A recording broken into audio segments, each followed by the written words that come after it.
Earth is 4.5 billion years old. Modern humans, we've only been around for about 300,000 years. So what was happening on our planet before we showed up? Was it just empty? Or could there have been other advanced civilizations that came before us? Civilizations so ancient that all traces of them have been wiped away. This is the heart of the Silurian hypothesis, a fascinating scientific thought experiment proposed in 2018 by astrophysicist Adam Frank and climate scientist Gavin Schmidt. They asked a simple but mind-blowing question. If an industrial civilization existed on Earth millions of years ago, would we even be able to tell? The hypothesis is named after the Silurian period, a time over 400 million years ago when life was thriving in Earth's oceans. But the name is also a nod to Doctor Who, where the Silurians are an ancient reptilian species. It's a clever way to frame the idea, but the science behind it is serious. So, if there were advanced civilizations before us, where are all the ruins, the tools, the skyscrapers? Well, that's the thing. Earth is a master at recycling itself. Our planet is constantly changing. Mountains rise and fall, oceans become deserts, and entire continents shift over millions of years. Processes like plate tectonics, erosion, and volcanic activity are like nature's cleanup crew. Think about it. If humanity disappeared today, how long would it take for all traces of our civilization to vanish? Scientists estimate that within a few million years, even our toughest structures, like skyscrapers and nuclear waste sites, would be ground into dust and scattered across the planet. So, if our civilization can disappear so completely, what chance do we have of finding evidence of one that existed hundreds of millions of years ago? This is where Frank and Schmidt's idea gets really interesting. Instead of looking for physical evidence, they proposed searching for chemical fingerprints in Earth's geological record. For example, carbon isotopes. Burning fossil fuels changes the ratio of carbon-12 to carbon-13. If an ancient civilization used industrial processes, we might find these anomalies in ancient rock layers. Nitrogen levels. Synthetic fertilizers could leave behind unusual amounts of nitrogen-15. Radioactive isotopes.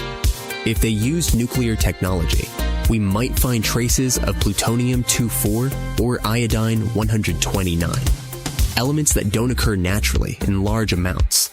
But here's the catch. Natural processes can also produce similar chemical signatures. For example, massive volcanic eruptions can release huge amounts of carbon dioxide, altering isotope ratios. So, how do we tell the difference? One of the key pieces of evidence Frank and Schmidt looked at was the Paleocene-Eocene thermal maximum, PETM, a period about 56 million years ago when Earth's temperature spiked by 5 to 8 deep C. This event released a massive amount of carbon into the atmosphere, similar to what humans are doing today. Could this have been caused by an ancient industrial civilization? It's a fascinating idea, but most scientists aren't convinced. The PTM was likely caused by natural processes, like volcanic activity or the release of methane from ocean floors. Plus, the rate of carbon release during the PTM was much slower than what we see today. So, if the PETM wasn't caused by ancient factories, what other clues could point to a lost civilization?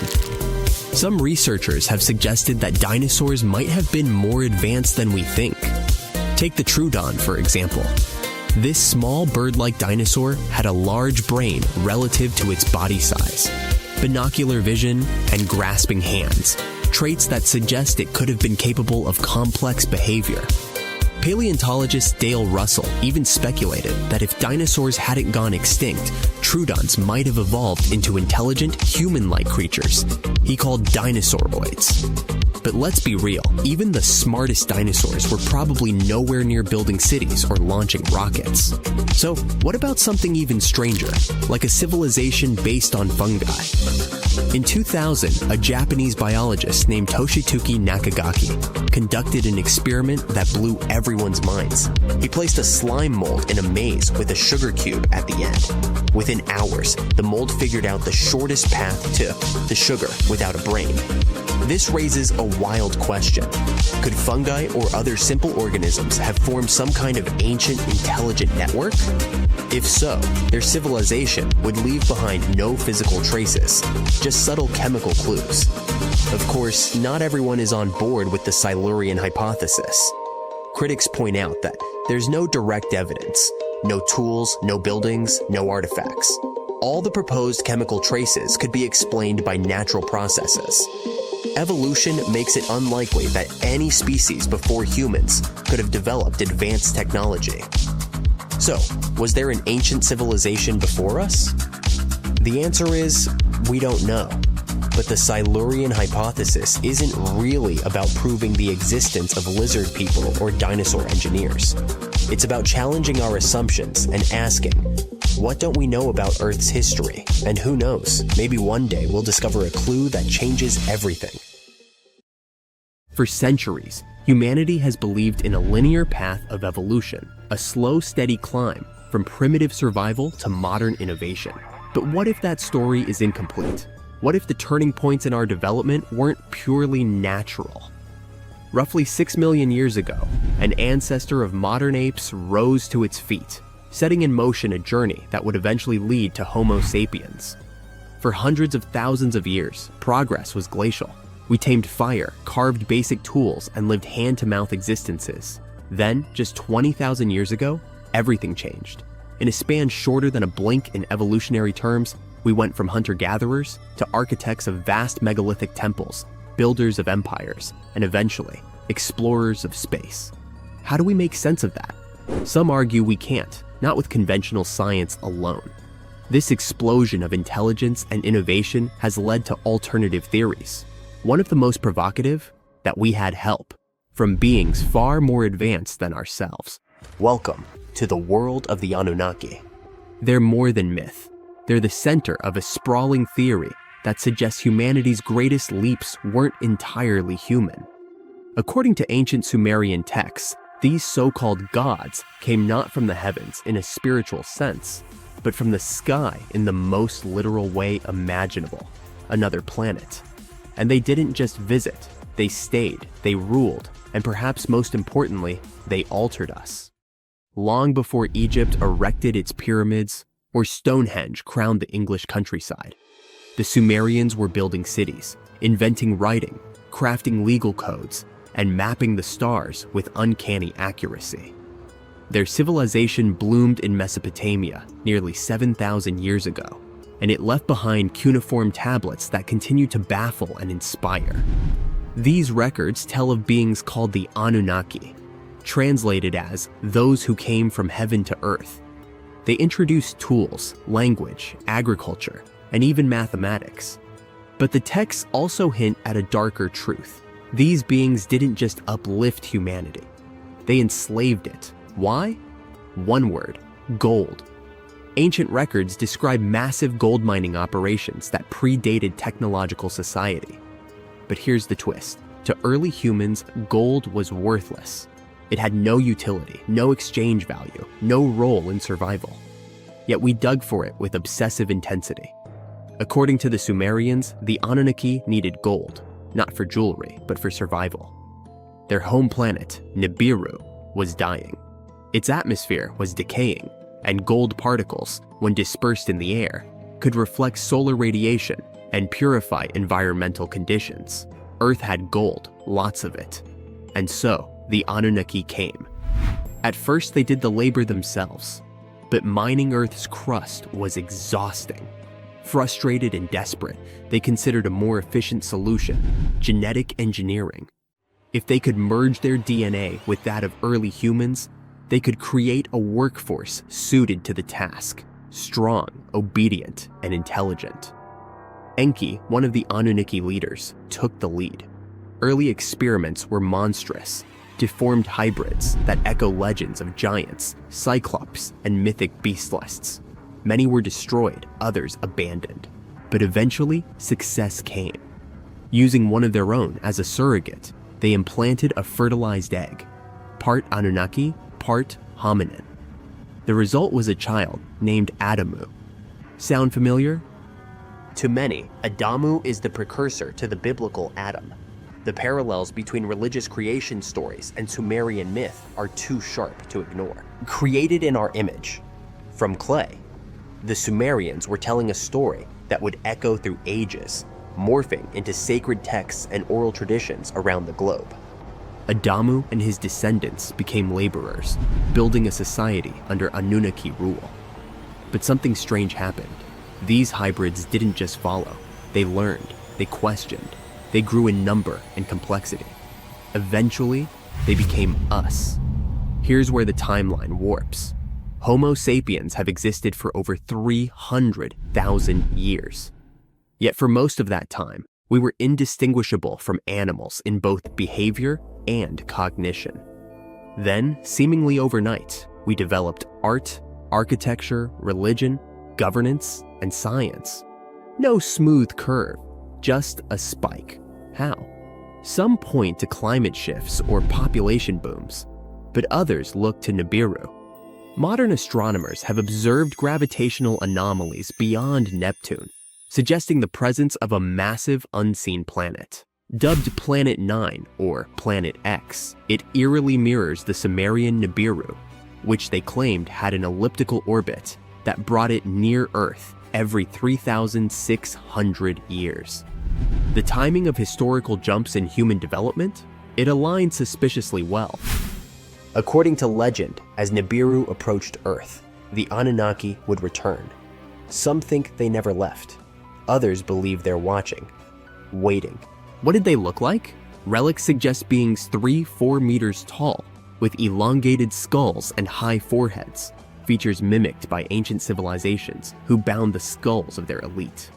They wore ornate robes, had light skin, and luminous eyes. Their leader was Anu. His sons, Enki and Enlil, managed Earth's operations. The Anunnaki might have left behind more than just myths, hidden knowledge, lost technology, even genetic markers that still echo within our DNA. The idea is unsettling, yet alluring, that our creators may return, that we are not the pinnacle, but the product. And here's another twist. Some researchers argue that humans don't even belong here. In the book, Humans Are Not From Earth, anomalies in our biology are explored. Why are we uniquely vulnerable to sunlight? Why do we suffer chronic back pain? Why are childbirths so difficult? Every other species fits perfectly into Earth's environment. We arguably do not. Could it be because we're hybrids? Part Earth, part something else. From gold mines to rocket ships, from caves to satellites, our species has always been driven by something deep and inexplicable. Maybe it's curiosity, maybe ambition, or maybe, just maybe, it's a buried memory of where we came from and who made us. So next time you look up at the night sky, remember, the answers to humanity's origin may not lie beneath our feet, but far above our heads. And the Anunnaki, their story isn't over. It may be just beginning. Night enveloped the desert above Heraklion. A group of archaeologists moved through the labyrinth of sunken ruins, illuminating their path with powerful flashlights. Suddenly, one of the researchers, Dr. Martin Hale, stopped in front of a temple wall. He carefully brushed away a layer of sand and discovered a strange bas-relief. A woman holding a creature with an unusually elongated head and enormous eyes. "This can't just be a stylized depiction of an infant," whispered his colleague, Alice Carter. "The Paracas skulls in Peru have similar shapes. Could this be evidence of hybrids?" The question remained unanswered, but the mystery of Heraklion continued to intrigue scientists. Theories ranged from ancient cults to contacts with extraterrestrial civilizations. However, biologists established that elongated skulls could be the result of artificial cranial deformation, a practice common in ancient times. No DNA analysis has shown traces of non-human genetics. Meanwhile, in another part of the solar system, the Viking 1 probe transmitted an image to Earth of a rock formation on Mars resembling a human face. The photograph instantly became a sensation, fueling conspiracy theories. "It's just pareidolia," astronomers stated. "The human brain is wired to recognize familiar shapes in random forms." Decades later, when NASA sent more advanced spacecraft, images confirmed that the face on Mars was merely an ordinary hill, with shadows creating the illusion of facial features. However, proponents of the ancient Martian civilization theory insist that the truth is being concealed. No less mysterious are the artifacts of the Maya civilization. Their bas-reliefs depicting beings resembling astronauts, their complex astronomical calculations, and myths of gods descending from the heavens suggest possible contact with extraterrestrials. Some researchers associate Kukulkan, the feathered serpent god, with alien beings. However, historians remind us that such imagery appears in many cultures and may carry purely symbolic meaning. In Scotland, on Arthur's Seat Hill, children stumbled upon 17 miniature wooden coffins with tiny figurines inside. The origin of these remains unresolved. Were they ritual offerings, connected to the murderers Burke and Hare, who sold their victims' bodies for medical research, or simply children's toys mistakenly perceived as something mystical? Some theories suggest they could have been a form of symbolic burial for souls who never received a proper grave. Others believe they were connected to an ancient superstition meant to ward off evil spirits. Another hypothesis suggests they were linked to an old Scottish practice of making talismans for protection against supernatural forces. The Antikythera mechanism found off the coast of Greece is another ancient enigma. This intricate device, over 2,000 years old, turned out to be an astronomical calculator ahead of its time. Studies revealed that the mechanism was used to calculate planetary movements and eclipses, proving the advanced knowledge of ancient Greek science. Many researchers now believe that similar devices might have existed, but no other examples have been discovered. Recent images from the Perseverance rover uncovered mysterious square structures on Mars. Geologists attribute them to natural crystallization and erosion processes, but UFO enthusiasts are convinced they are ruins of ancient constructions. The formations bear a striking resemblance to rectangular patterns seen in some ancient Earth structures, further fueling debates about potential past life on the Red Planet. In Germany, during excavations near Marburg Castle, students discovered a pocket sundial. The miniature device, several centuries old, amazed researchers with its precision and craftsmanship. Who owned it? Was it part of monastic heritage, used for prayers on a strict schedule? Experts believe that such sundials were rare and expensive, likely belonging to high-ranking individuals or scholars deeply engaged in astronomy and mathematics. Yet one of the most intriguing discoveries remains the Sabu disk, a 5,000-year-old artifact from Egypt. Its purpose remains debated. Some believe it was a ritual object, while others think it had a technical function, possibly part of an ancient machine.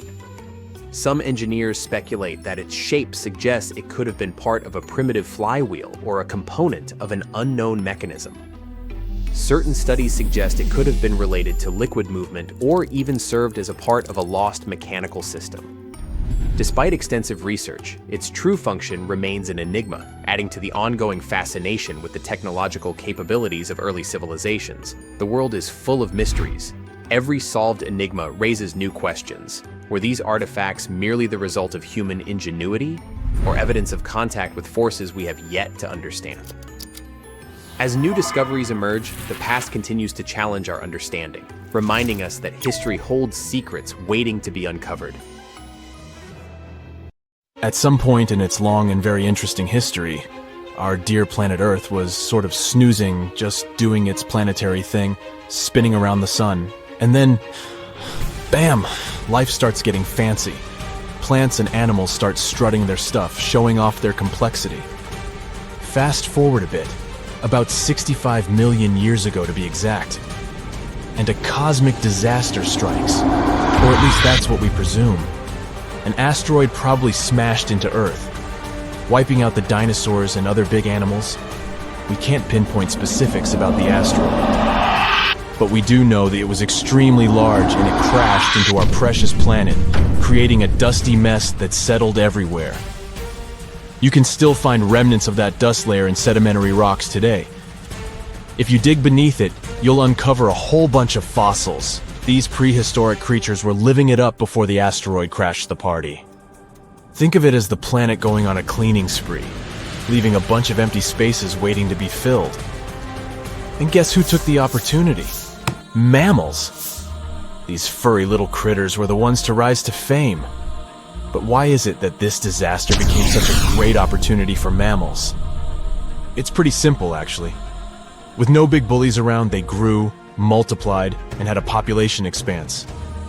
All kinds of mammals joined to fill in the blanks. Primates, rodents, basically, the whole furry gang.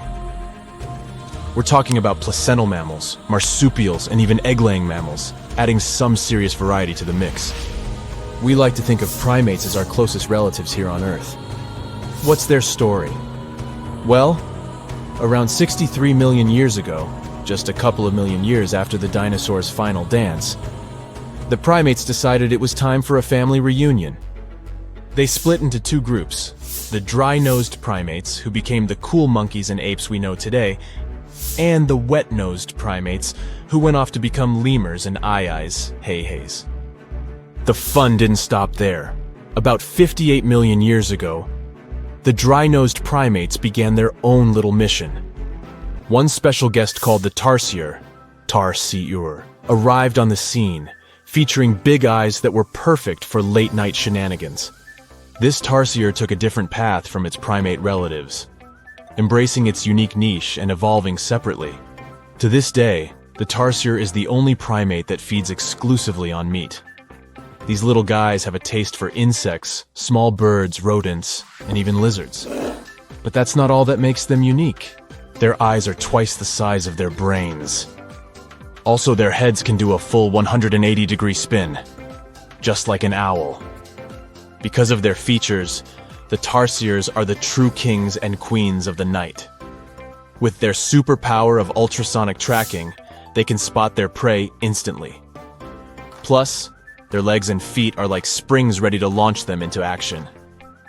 They've got this special ankle bone called the tarsus, which gives them those epic leaping skills. Hence the name, if you were wondering. But let's leave these little critters to rest and get back to our story, shall we? About 55 million years ago, the Earth cranked up the heat, literally. This sudden hot pod was a bit too much for many deep ocean dwellers and plants to handle, and they bid their farewells. But hey, every goodbye is an opportunity for something new, right? The oceanic mammals known as cetaceans, saw their chance and took it. They splashed into those empty niches, becoming the rulers of the sea.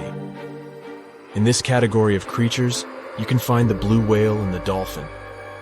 A special primate guest made an appearance around 47 million years ago.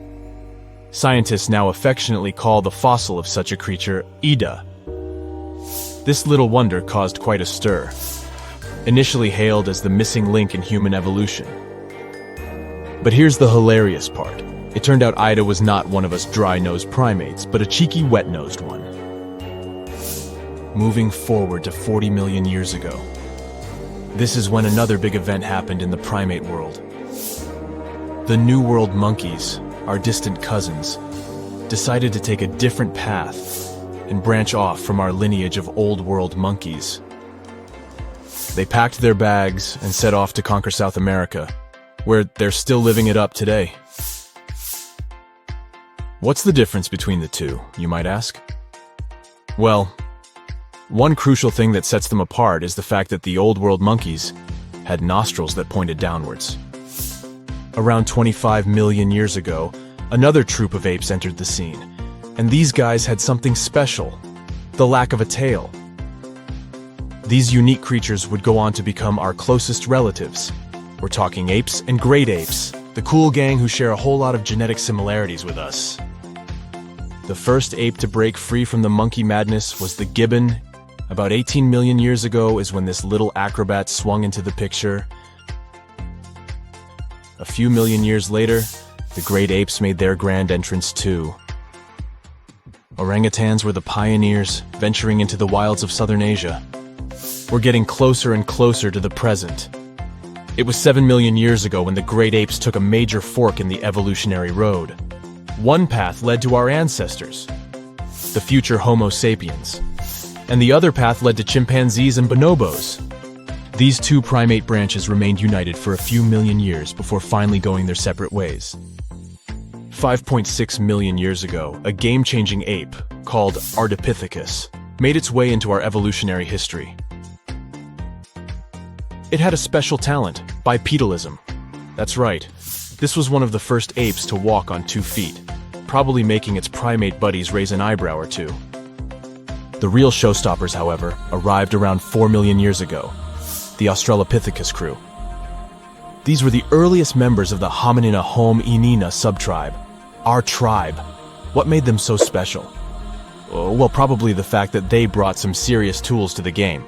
Stone tools, to be precise.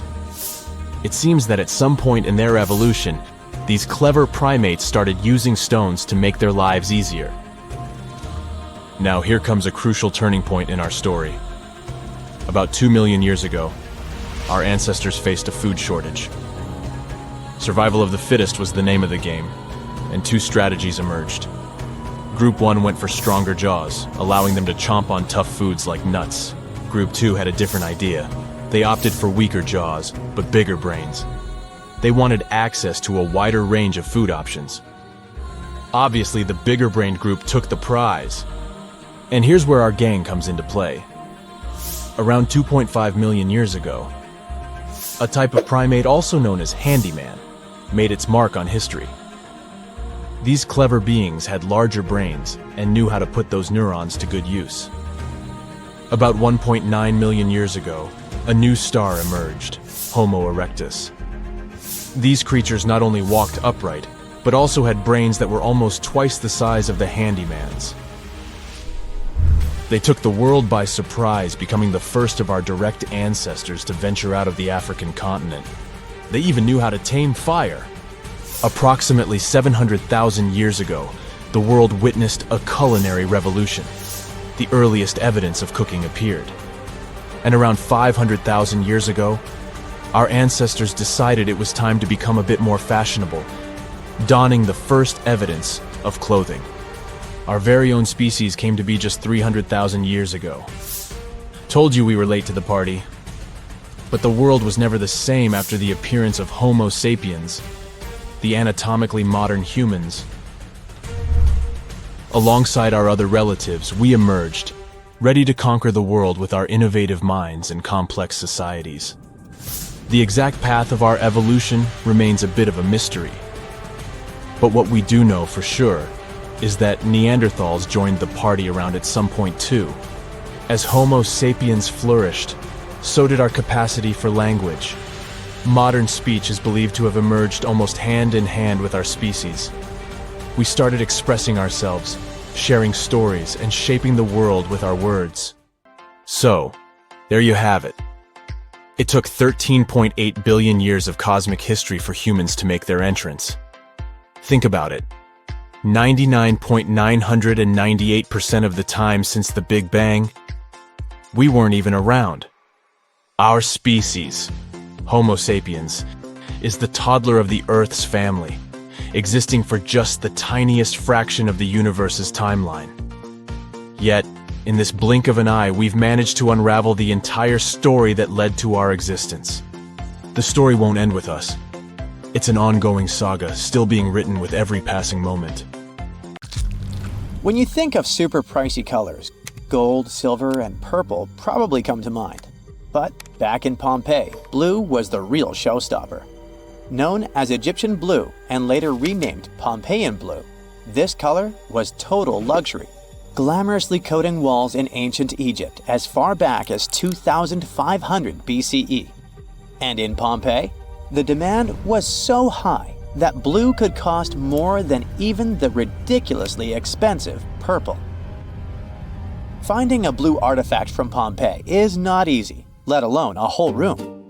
But in May 2024, archaeologists finally uncovered a completely blue room filled with murals, featuring female figures and symbols of the 4 seasons. Oh wow, this is the blue room?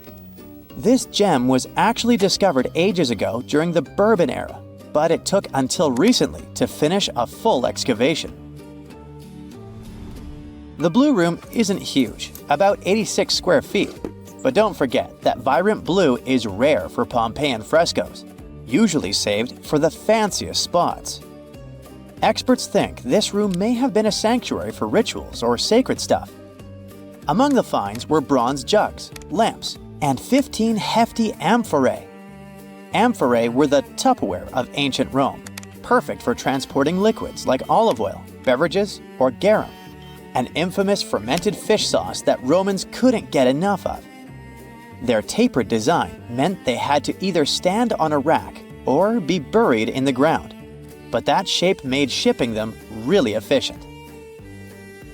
Also, the archaeologists found there were building materials for renovations and a ridiculous number of empty oyster shells. While you might think this room hosted some fancy shindigs with oysters and gallons of beverages in those amphoras, in reality, the shells weren't even leftovers from a posh dinner party.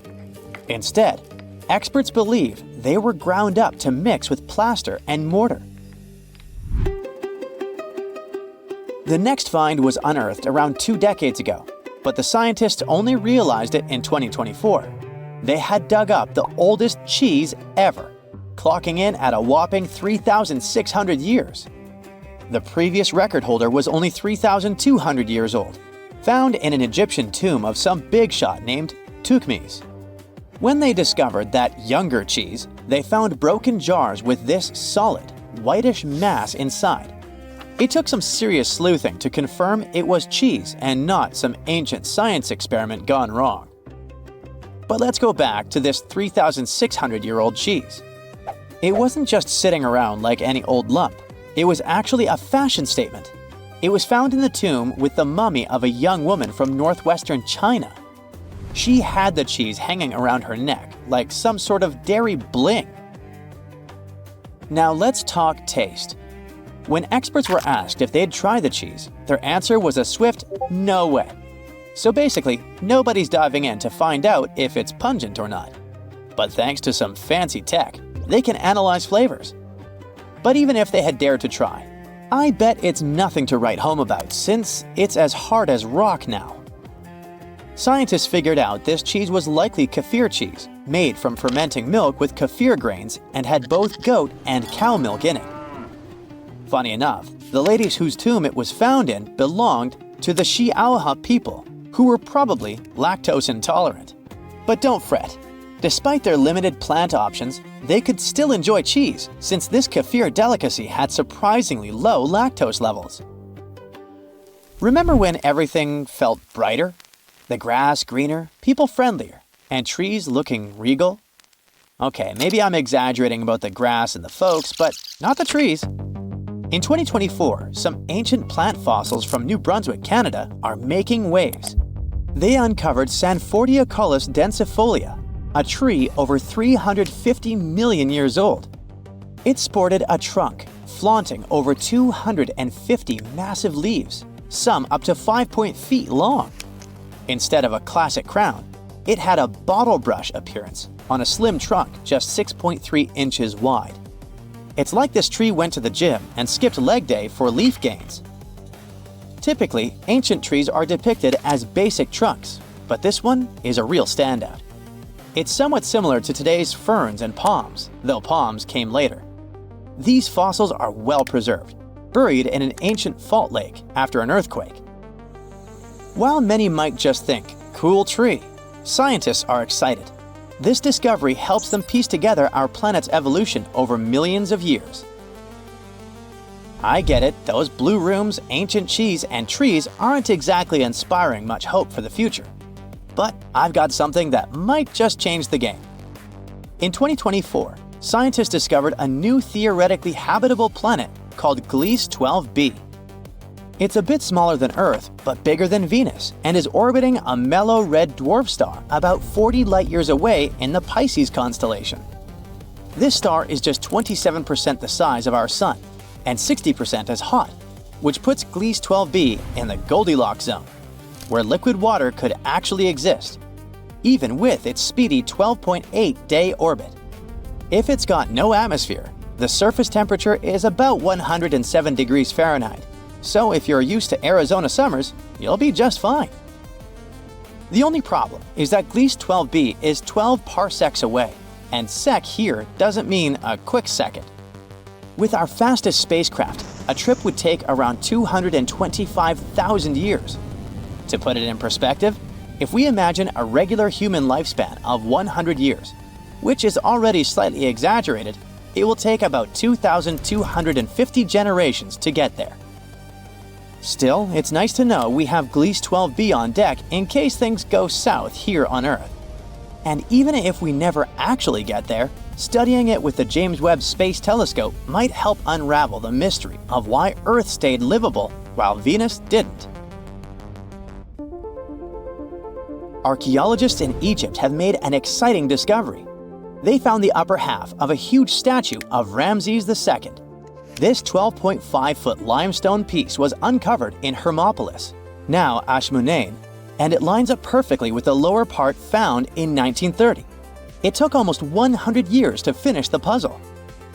The statue shows Ramses seated, wearing a crown and a headdress with a cobra, symbolizing his rule over both Upper and Lower Egypt. The back of the statue is covered in hieroglyphs, listing the king's numerous titles, highlighting his status as one of ancient Egypt's most powerful pharaohs. Combining the upper and lower pieces would create a statue nearly 23 feet tall.